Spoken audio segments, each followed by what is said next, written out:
네, 여러분, 오늘도 우리 같이 말씀 읽도록 합시다. 오늘 말씀은 시편 59편 말씀이죠. 시편 59편도 앞에 있는 시들과 마찬가지로 다윗의 악인을 향한 어떤 저주, 또 탄원의 시가 오늘 시편 59편입니다.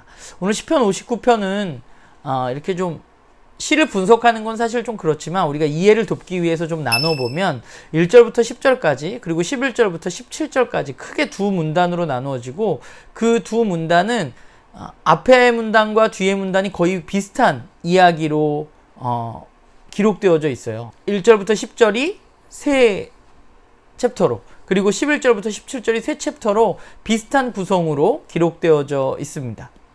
그 구조에 대해서는 여기 표에 나와 있으니까 여러분들 보면 될 것 같고요. 내용을 살펴보면 이런 거죠. 시인이 오늘 원수로부터 공격을 당하고 있습니다. 그런데 그가 왜 공격을 당하는지에 대해서는 분명치 않습니다.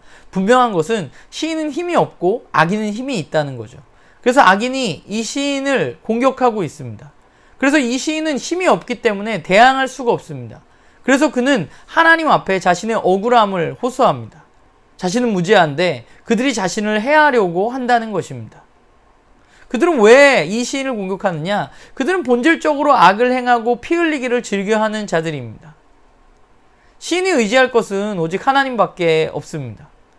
그래서 그는 자신의 구원과 원수들의 심판을 하나님 앞에 탄원하고 있는 것이죠. 간절하게 간구하고 있습니다. 그러면 시인을 공격하는 그 악인들은 어떤 사람들인가? 시인은 그들을 개에 비유해요. 그래서 앞부분에 한 번, 뒷부분에 한 번 이렇게 비유하고 있는데, 그들은 개처럼 성을 돌아다니면서 악을 행하는 사람들입니다. 그들의 입에서 나오는 목소리는 뭐예요? 누가 우리가 악을 행하는데 뭐 누가 알겠어? 누가 듣겠어? 하는 이야기를 그들이 하고 있는 것이죠. 그러니까 그들이 그렇게 말할 수 있는 건 뭐예요? 자신감이 있기 때문입니다.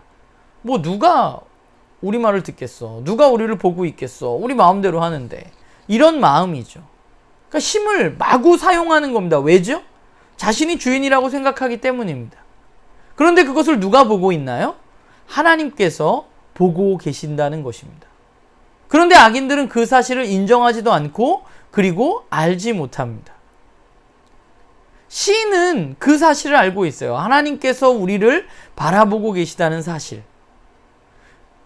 하나님이 이 온 세상의 주인이시라는 사실을 시인은 알고 있습니다. 그래서 시인은 그 하나님께 간구하는 거죠. 이들을 심판해달라고.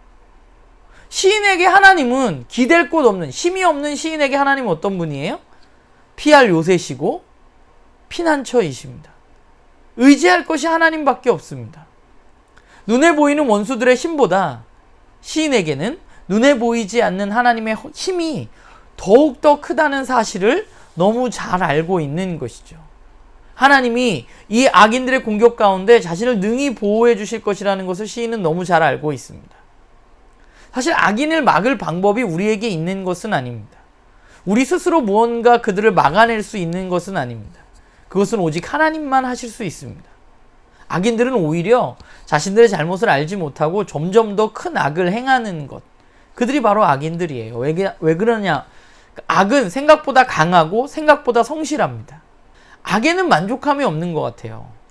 그래서 시인이 표현하듯이 계속 먹을 것을 찾아서 밤에 헤매이는 개처럼 그들은 으르렁거립니다. 악은 점점 강성해집니다. 그래서 계속해서 그것을 행할 곳, 또 더 큰 곳을 찾습니다. 그래서 만족함이 없어요. 자기 만족이 없어요. 왜냐하면 더 큰 것들을 내가 갖고 싶은 욕망이 점점 커지기 때문이죠. 그래서 그들은 늘 불안합니다.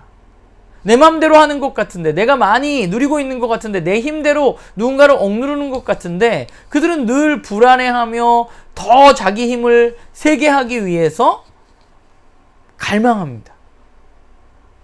그런데 하나님이 우리의 요새가 되시는 것을 아는 사람은 어떤가요?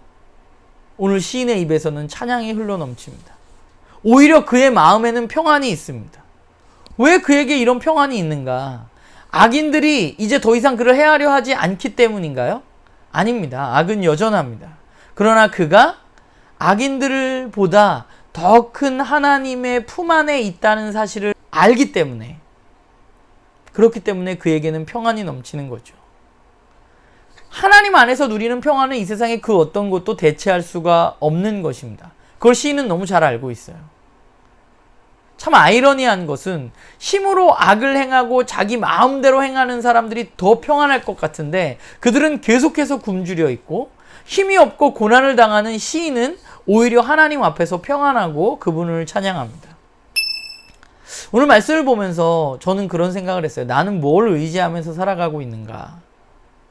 내가 너무 많이 부르는 찬양 중에 주님은 나의 요새시고 반석이시고 피난처라는 가사가 정말 너무 많은데, 그런데 그 고백이 오늘 시를 살펴보자면 그냥 평안함 속에서 나오는 고백이 아니라 그 고백은 사실은 고난 중에 그 하나님을 바라보면서 간절한 마음으로 나오는 고백이었던 것이죠. 시인은 자신의 눈에 보이는 상황에 자신의 삶을 맡기는 사람이 아닙니다. 그는 오직 하나님께 자신의 인생을 맡기는 사람입니다. 그분을 신뢰합니다. 나에게 진짜 믿음의 눈이 필요하다는 생각을 오늘 다시 한번 하게 됐어요. 믿음의 눈으로 보이지 않는 것을 바라보는 것, 믿음의 눈으로 보이지 않는 하나님을 바라보는 것이 저에게 필요합니다. 사실 오늘 시인은 악인의 공격을 받고 있습니다. 그러나 저는 그렇게 악인이 지금 직접적으로 저를 공격하고 있지는 않습니다.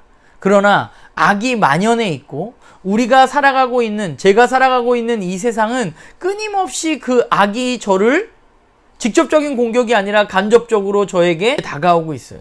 그래서 제가 가지고 있는 생각들이 악한 이들의 생각으로 바뀌어지도록 끊임없이 이야기하고 끊임없이 보게 하고 하는 일들이 일어나고 있습니다. 그 가운데 오늘 말씀은 저에게 그래서 약간 단비 같은 말씀이었던 것 같아요.